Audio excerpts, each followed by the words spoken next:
को देखें, previous year के क्वेश्चन, टॉप लेवल के क्वेश्चन है, बहुत कुछ सीखने को मिलेगा। एक सर्किट है, इस सर्किट में देखिए फर्स्ट नंबर क्वेश्चन, सर्किट में रेजिस्टेंस ऐसे जुड़े गए हैं और फिर यहाँ रेजिस्टेंस, फिर यहाँ रेजिस्टेंस और एक और रेजिस्टेंस है, ये रेजिस्टेंस है और इस रेजिस्टेंस के पॉइंट को यहाँ से और यहाँ से शॉर्ट कर दिया गया और फिर यहाँ से ये रेजिस्टेंस को यहाँ तक किया गया और यहाँ पे एक सोर्स वोल्टेज दिया गया है। इस वोल्टेज का ये टर्मिनल है और इस पर जो वोल्टेज है वो 100 वोल्ट का वोल्टेज है।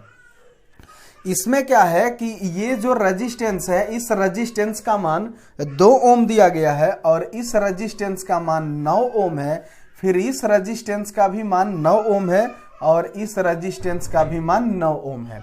इसमें आपको बताना है कि इस सर्किट में टोटल करंट का मान क्या होगा।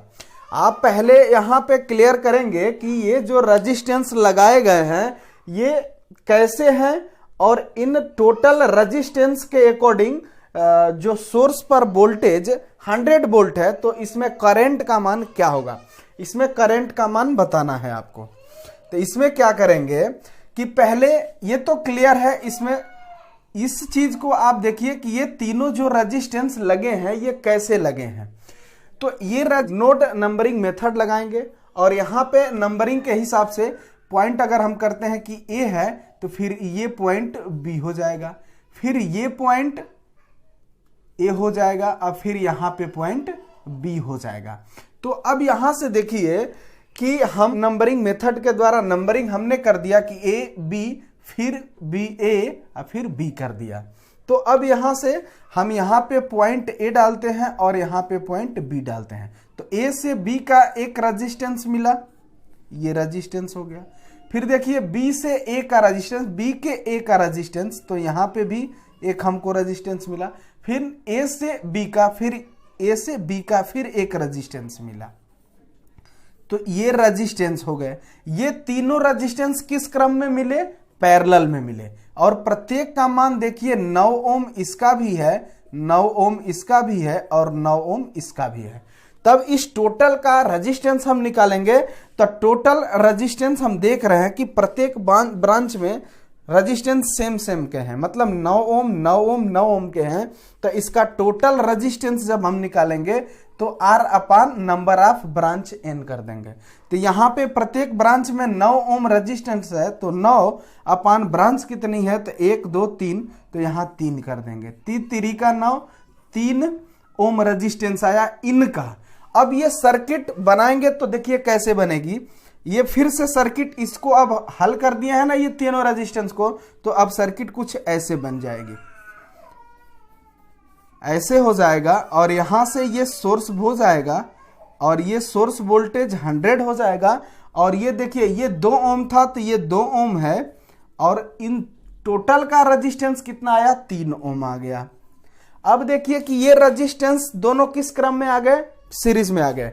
तो अब इन दोनों का टोटल रेजिस्टेंस कितना हो जाएगा, 5 ओम हो जाएगा, क्योंकि सीरीज में रेजिस्टेंस हम R1 प्लस R2 जोड़ते हैं। तो 5 टोटल अब इसका हो गया। हमको वोल्टेज पता है कितना, 100 वोल्ट है। तो अब यहां से हम करंट कैलकुलेट करेंगे तो करंट I बराबर V बाई R हो जाएगा। तो V कितना है, 100 वोल्ट है तो 100 हो जाएगा अपन टोटल रेजिस्टेंस कितना है, 5 ओम है तो यहाँ 5 रख देंगे, 5 दूनी का 10 यानी 20। I हम निकाले थे तो I का मान 20 एम्पियर आ जाएगा। यही आंसर हो जाएगा। अगला जो क्वेश्चन है 2 नंबर, ये 2 नंबर सर्किट दिया गया है, इसको भी आप ध्यान से देखिएगा। देखिए यहाँ पे एक सोर्स लगाया गया है वोल्टेज और इसका वोल्टेज जो है वो 24 वोल्ट है। अब यहां से रेजिस्टेंस जो लगाए गए हैं वो 3 रेजिस्टेंस लगाए गए हैं, एक रेजिस्टेंस, ये दूसरा रेजिस्टेंस और ये तीसरा रेजिस्टेंस। अब यहां पे क्या है कि ये रेजिस्टेंस को कह रहा है कि R1 है और इसको कह रहा है कि R2 है और इसको कह रहा है कि R3 है। अब R1 रेजिस्टेंस का जो मान दिया गया है वो 2 ओम दिया गया है और इसका 4 ओम दिया गया है और इसका 6 ओम दिया गया है। ये जो पॉइंट है, इस पॉइंट को ए डिनोट किया गया है, इस पॉइंट को बी डिनोट किया गया है और इस पॉइंट को सी है और ये पॉइंट डी है। अब यहाँ पे V1 वोल्टेज है और इस पर V2 वोल्टेज है और इस पर V3 वोल्टेज है। तो क्वेश्चन पूछा गया है कि V1 वोल्टेज का मान होगा कितना होगा। V1 पर मतलब ये है कि R1 रेजिस्टेंस के अक्रॉस वोल्टेज का मान क्या होगा। तो आप इसको ध्यान से जब आप देखेंगे तो देखिए ये तो वोल्टेज सोर्स वोल्टेज है ना 24 वोल्ट, और इसी के सीरीज में ये सब रेजिस्टेंस लगे हैं।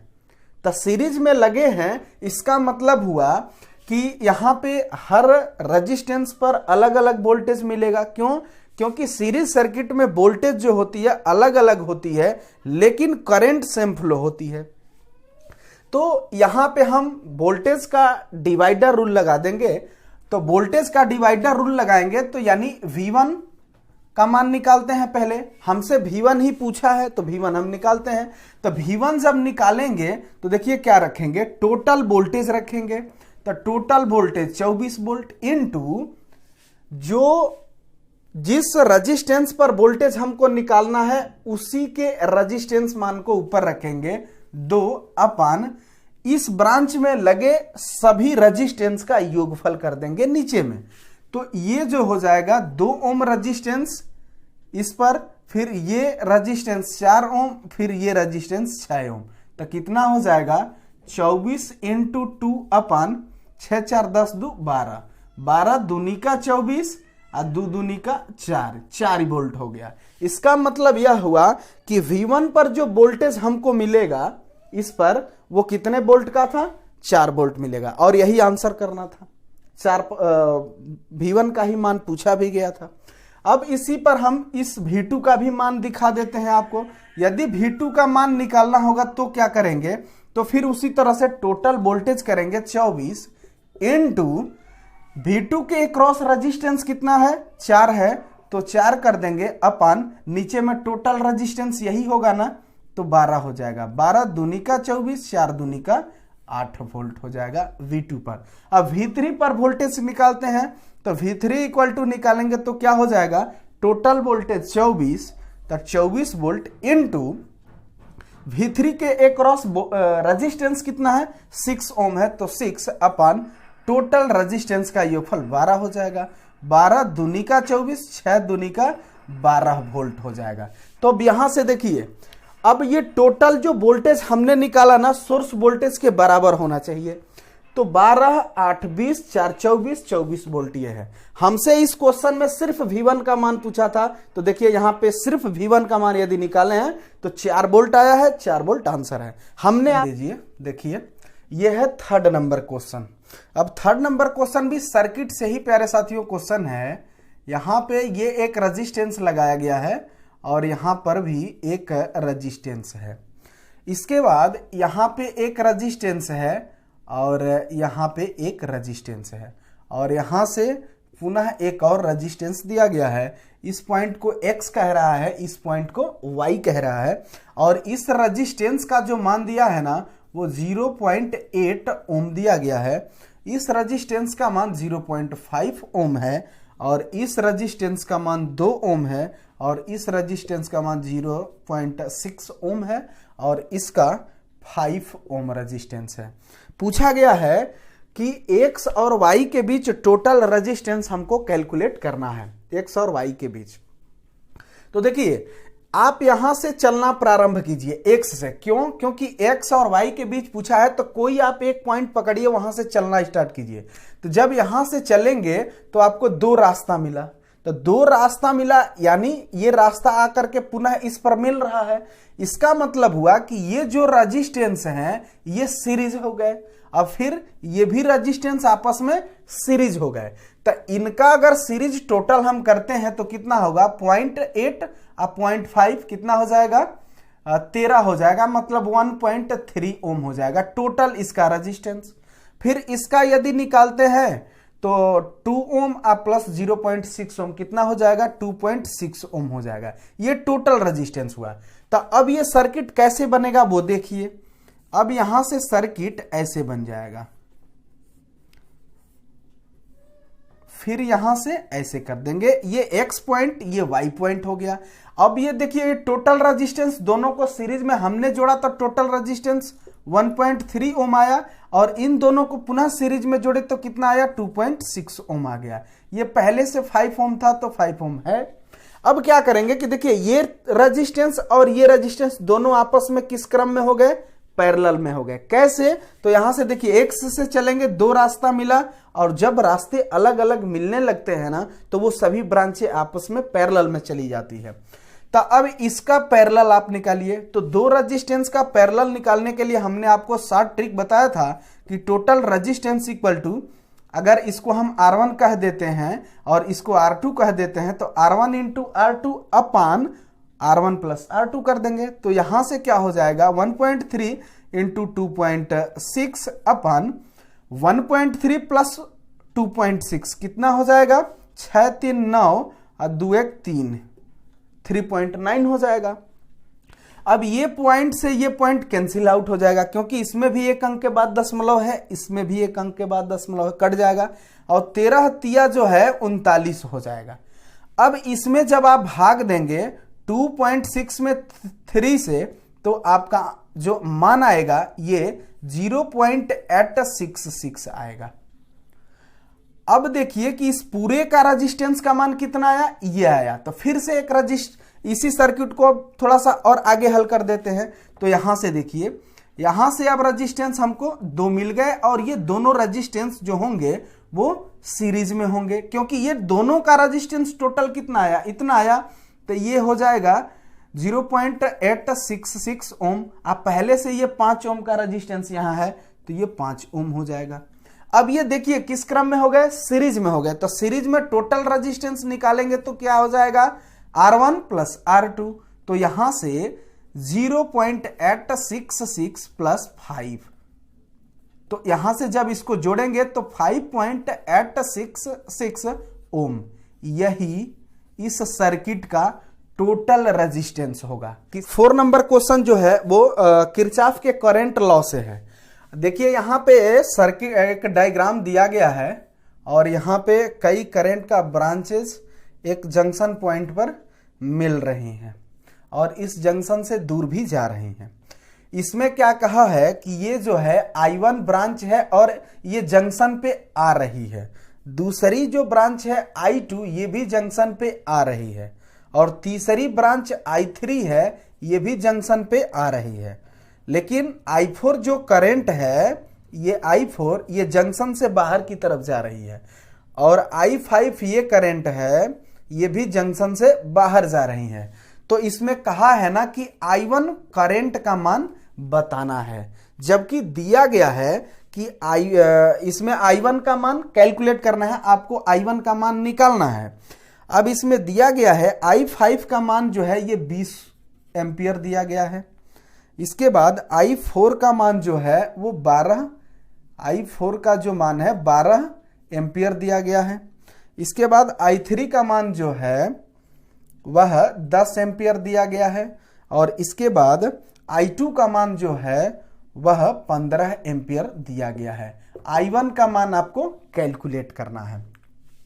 तब इसको क्या करेंगे कि इसको देखिए, किरचॉफ का करंट लॉ जिसे हम फर्स्ट लॉ भी कहते हैं, वो ये कहता है कि किसी जंक्शन पर आने वाली करंट और उस जंक्शन पर जाने वाली करंट के बीच गणितीय योग क्या होता है, शून्य होता है। या ऐसे भी इसको कह सकते हैं कि किसी जंक्शन पर आने वाली करंट बराबर उस जंक्शन से जाने वाली करंट। तो यहां पे जंक्शन है ना, तो हम जो करंट आ रही है उसको और जो जा रही है जंक्शन से, दोनों को आपस में बराबर कर दे रहे हैं।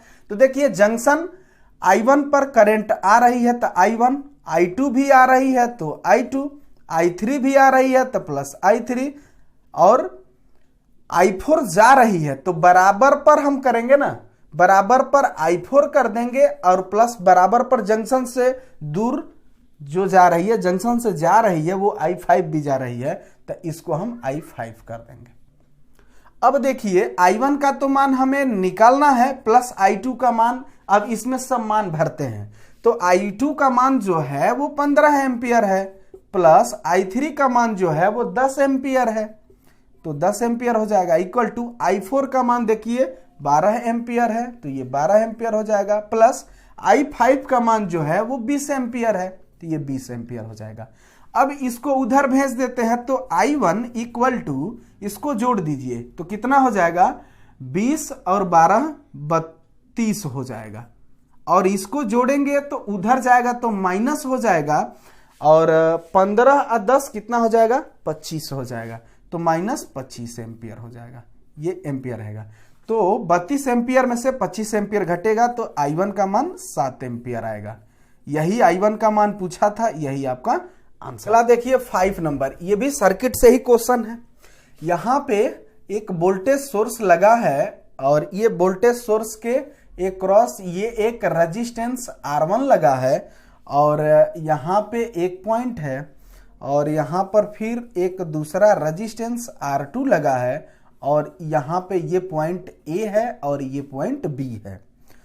ये रेजिस्टेंस R1 है, ये रेजिस्टेंस R2 है, और ये A और B पॉइंट हैं, और यहाँ पे जो वोल्टेज का सोर्स वोल्टेज का मान है वो 100 वोल्ट है। तो यहाँ पे कहा गया है ना कि बिंदु A और बिंदु B पर वोल्टेज का मान क्या होगा।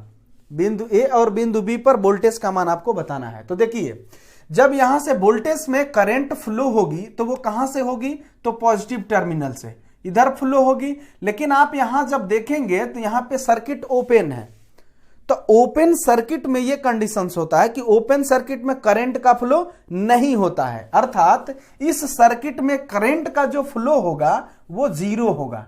जब करंट का फ्लो होगा ही नहीं सर्किट में, तो फिर यहां पे कोई सी प्रकार का या इस रेजिस्टेंस पर या इस रेजिस्टेंस पर किसी प्रकार का वोल्टेज ड्रॉप भी नहीं होगा। क्यों?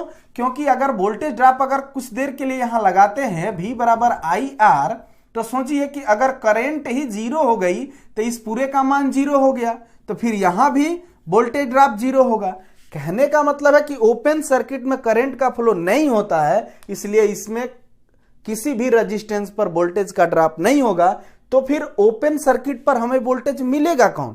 तो याद रखिएगा, ओपन सर्किट पर जो वोल्टेज हमें मिलता है वह सोर्स के अक्रॉस वाला ही वोल्टेज यहां पे मिलता है। तो यहां पे जो वोल्टेज ए बी पॉइंट पर मिलेगा वह सोर्स वोल्टेज 100 वोल्ट ही मिलेगा। यही आंसर हो जाएगा। 6 नंबर क्वेश्चन।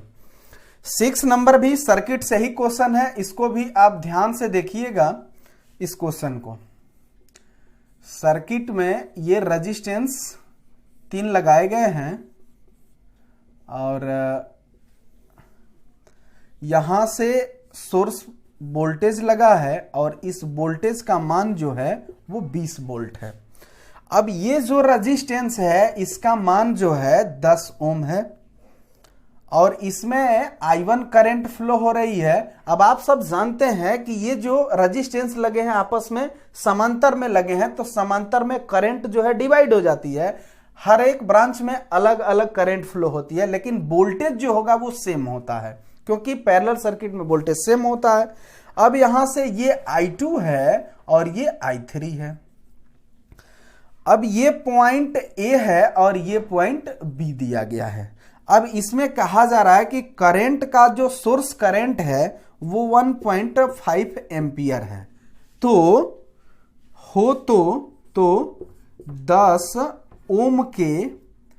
10 ओम पर वोल्टेज पाथ क्या होगा, 10 ओम पर वोल्टेज का मान बताना है, यानी वोल्टेज ड्रॉप का मान आपको कैलकुलेट करना है 10 ओम पर। तब क्या करेंगे, तो देखिए आपको हम इस सर्किट को पहले समझाते हैं। सोर्स वोल्टेज यहां आप देखते हैं कि कितना है, 20 ओम है। तो ये 20 ओम है, तो ये तीनों रेजिस्टेंस आपस में कैसे हैं, पैरेलल में है। तो पैरेलल के लिए रूल ये होता है कि पैरेलल में हर एक ब्रांच में वोल्टेज तो सेम होती है लेकिन करंट का बंटवारा हो जाता है, प्रत्येक ब्रांच में करंट अलग अलग हो जाएगी। अब इसमें रेजिस्टेंस का भी मान दिया गया है। देखिए ये रेजिस्टेंस जो है 15 ओम का है और यह भी 15 ओम का है, और ये जो रेजिस्टेंस है वो R है, सिर्फ R दिया है। इस रेजिस्टेंस के अक्रॉस वोल्टेज ड्रॉप क्या होगा पूछा गया है। तो देखिए यहां से जो करंट जा रही है वो यहां तक अगर जाती है तो ये 1.5 एम्पियर ही जाएगी, क्योंकि यहां पे तक ये सब सीरीज एक्रॉस इस वोल्टेज सोर्स के साथ ये वोल्टेज रेजिस्टेंस जो लगा वो सीरीज है, तो सेम करंट यहां तक जाएगी। फिर ये तीनों ब्रांच आपस में पैरेलल हो गए तो फिर यहां पे करंट जो होगी बंटेगी। तो यहां पे इस रेजिस्टेंस के क्रॉस कहा जाए कि हमें करंट कितना मिलेगी, तो सोर्स वोल्टेज के बराबर मिलेगी। तो फिर वोल्टेज ड्रॉप का फार्मूला क्या होता है, V बराबर IR होता है। तो सोर्स की करंट कितनी है 1.5 एम्पियर इनटू किसके अक्रॉस पूछा है, 10 ओम के अक्रॉस पूछा है, तो यहां पे इनटू 10 ओम कर देंगे। तो क्या हो जाएगा 1.5 इंटू 10 यानी 15, और एक जीरो हो जाएगा और एक अंक के बाद दशमलव काट देंगे तो V बराबर कितना हो गया 15 वोल्ट हो जाएगा। यही आंसर होगा। 10 ओम रेजिस्टेंस के अक्रॉस वोल्टेज जो मिलेगी वो कितनी मिलेगी, 15 वोल्ट मिलेगी। अब देखिए 7 नंबर क्वेश्चन। 7 नंबर जो क्वेश्चन है ये कुछ सर्किट दिया गया है और किरचॉफ के वोल्टेज लॉ के नियम से ये उसी पर डिपेंड ये क्वेश्चन है। यहां पे सोर्स दिया गया है और ये पॉजिटिव निगेटिव टर्मिनल है। फिर यहां पे एक सोर्स दिया गया है, ये पॉजिटिव और निगेटिव टर्मिनल है, और यहां पर एक रेजिस्टेंस इंक्लूड किया गया है, और यहां पर फिर एक सोर्स दिया गया है और ये पॉजिटिव और ये निगेटिव सिरा है, मतलब ये निगेटिव ये पॉजिटिव है। यहां से फिर एक और सोर्स दिया गया है और ये निगेटिव और ये पॉजिटिव है और ये ऐसे है। अब यहां पे इसका वोल्टेज 3 वोल्ट है और इसका 5 वोल्ट है, इसका 1 वोल्ट है और इसका 470 ओम है, और ये जो है 2 वोल्ट है।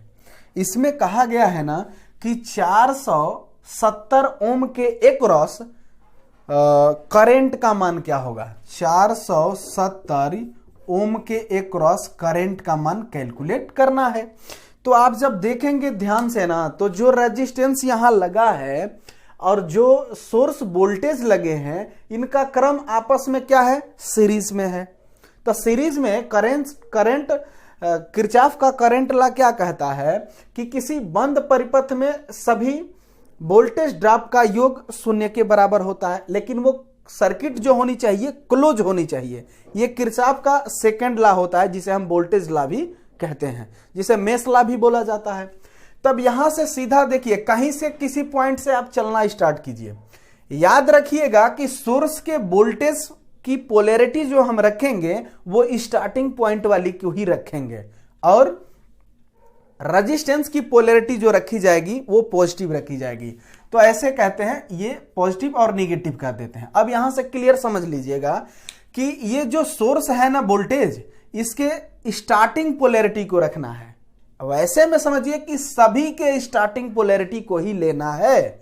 अब रेजिस्टेंस की भी स्टार्टिंग पोलैरिटी को ही लेना है और वोल्टेज सोर्स के भी पोलैरिटी स्टार्टिंग को ही लेना है। अब देखिए क्वेश्चन हल करते हैं। यहां से हम चलना स्टार्ट किए। इस वोल्टेज सोर्स की पोलैरिटी पहली क्या है, माइनस है ना, तब नहीं प्लस है तो माइनस पोलैरिटी लिखेंगे, तो ये -5 हो जाएगा। फिर दूसरे में जाएंगे तो दूसरे की भी पोलैरिटी सोर्स की क्या है, माइनस है, तो -3 कर देंगे। क्लियर। फिर अब इस रेजिस्टेंस के पास जाएंगे तो इस रेजिस्टेंस की पोलैरिटी क्या है, तो प्लस है पहली, तो प्लस लिखेंगे और 470। चूंकि करंट भी तो इसके साथ आएगी ना, क्योंकि ये तो वोल्टेज है और यहां पे करंट आई हम कर देते हैं। क्लियर। अब इसके बाद देखिए इस सोर्स में जाएगी तो इसकी भी स्टार्टिंग पोलैरिटी क्या है, निगेटिव है, तो -2 हो जाएगा। फिर यहां आएंगे तो इसकी पोलैरिटी देखिए, पहली पोलैरिटी क्या, यहां 2 और इसकी पोलैरिटी प्लस करेंगे और इसका वोल्टेज जो है 1 हो जाएगा, बराबर 0 कर लेंगे। अब यहां से देखिए, अब यहां से हमको यही आई का मान कैलकुलेट करना है। तब क्या करेंगे कि इसको जोड़िए, -5 -3 अब -2, तो 5 3 8 और 2 10, -10 हो जाएगा, और प्लस ये 1 हो जाएगा ना, +1 है तो ये +1 कर देंगे, प्लस 470 आई = 0। तो अब क्या करेंगे कि इसको उधर भेजेंगे। तो देखिए 10 माइनस है और +1 है तो क्या हो जाएगा, -9 हो जाएगा, तो ये उधर चला जाएगा। तो अब ये क्या हो जाएगा, 470 आई = 9। ये 9 प्लस में होगा। क्यों होगा कि ये -10 + 1 -9 आएगा और इसको उधर भेजेंगे तो +9 हो जाएगा। अब यहां से i का जब आप मान निकालेंगे तो क्या हो जाएगा, 9/470 हो जाएगा। जब इसमें आप भाग देंगे तो भाग जो आएगा वो 0.01914 एम्पियर आएगा। चूंकि इसका आंसर जो है ना, इसका आंसर दे रहा था मिली एम्पियर में, तब इसको मिली एम्पियर में चेंज करने के लिए 1 मीटर में कितना मिलीमीटर, 1000 मिलीमीटर। 1 मीटर में 1000 मिलीमीटर, तो इसमें 1000 से गुणा कर दीजिए, तो 0.01914 इंटू 1000। तो देखिए इस 3 जीरो, ये 0.3 अंक इधर आ गया, यहां लगेगा, यानी 19.14 मिली एम्पियर। इसका यही आंसर होगा। इस सर्किट में जो करंट फ्लो होगी, यानी 470 ओम के क्रॉस जो करंट फ्लो होगी वह 19.14 milliampere. 8 number question, 8 number ये क्वेश्चन है, और ये जो क्वेश्चन है फिर सर्किट से ही क्वेश्चन है। और इस सर्किट में ये वोल्टेज जो है 12 वोल्ट दिया गया है, और इसमें रेजिस्टेंस जो है वो 3 इंक्लूड है, एक रेजिस्टेंस, एक रेजिस्टेंस, एक रेजिस्टेंस। अब ये रेजिस्टेंस है तो ये पॉइंट ए है, ये पॉइंट बी है, ये पॉइंट सी है, और ये पॉइंट डी है। अब यहां पे 1 ओम है, और यहां पे 2 ओम है, और यहां पे 3 ओम है। और इस लाइन को ना, इस लाइन को ऐसे कर दिया गया है, यानी ये लाइन जो है शॉर्ट कर दी गई है।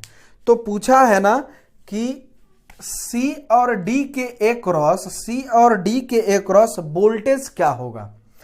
तो यहां पे लाइन शॉर्ट है, तो शॉर्ट लाइन के अक्रॉस वोल्टेज का जो ड्रॉप होता है वो क्या हो जाता है, 0 हो जाता है। इसका मतलब है कि C और D पर वोल्टेज का मान क्या होगा, 0 होगा, यानी वोल्टेज CD का मान क्या हो जाएगा, 0 हो जाएगा। अब ये हुआ कैसे, तो वो देखिए, V बराबर IR वोल्टेज ड्रॉप का ये फार्मूला होता है।